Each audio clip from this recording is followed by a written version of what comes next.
Hi, I'm Darci from Core Parenting, and welcome to the Big Blend Theory.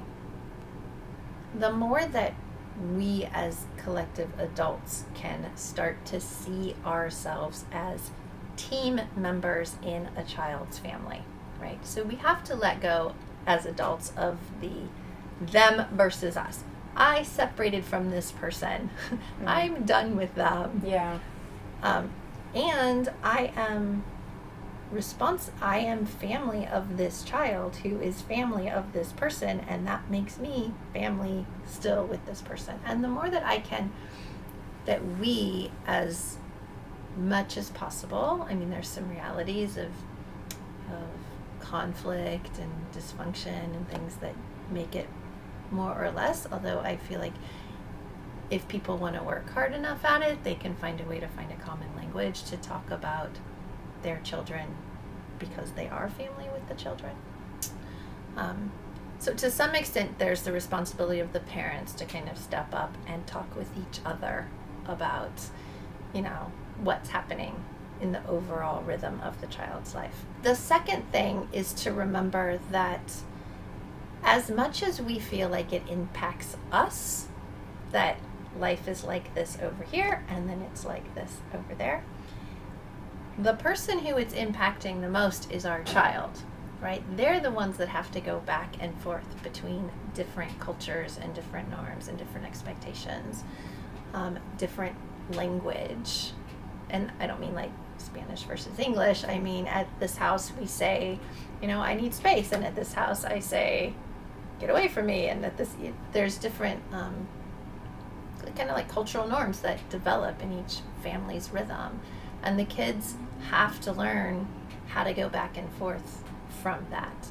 And that's tricky. And every transition is tricky. And even if both houses are really healthy and functioning really well, that transition back and forth can be tricky. And children will often have more tantrums or meltdowns or say things like they don't want to go, or those kind of things happen pre and post transition quite normally, and we can often kind of misdiagnose that as something's going wrong at the other house, when really it's just about it's exhausting for kids to go back and forth. Yeah. And there's some amount of empathy that we need to have for the kids in understanding if something's happening at one house that is not to the level of abuse but distressing to some extent, or making things difficult for the kid to kind of hold himself together, or trying their coping skills or whatever.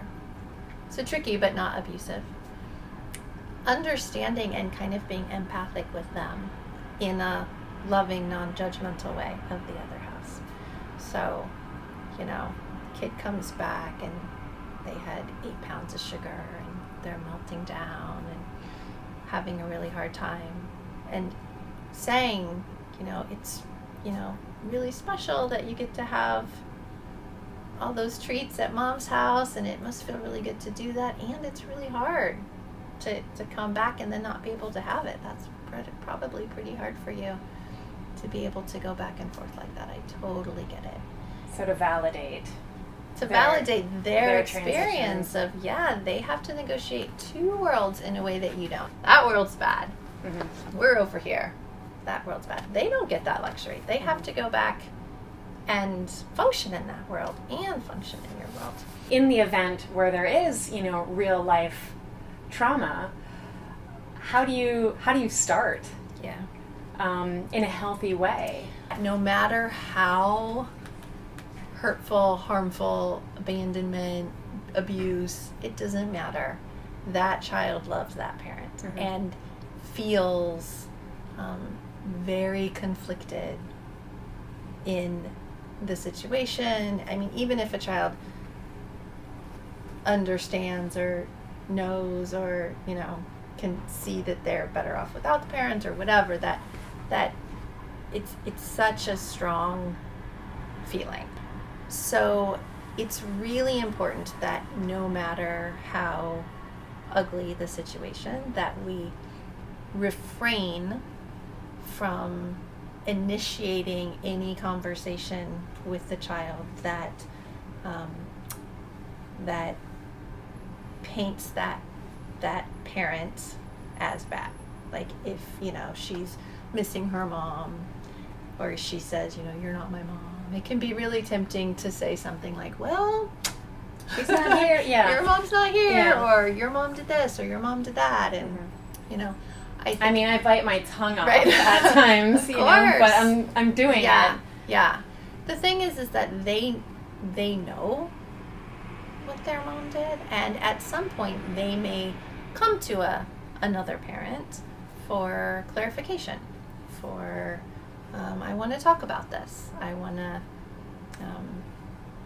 Do you know why mom did this, or do you know what's going on with her? And as they initiate those conversations, then it's okay to respond to those conversations in a as non-judgmental, kind of factual as possible. But it's important not to put that out there for them, and to really give them the space to be able to honor the feelings as they come.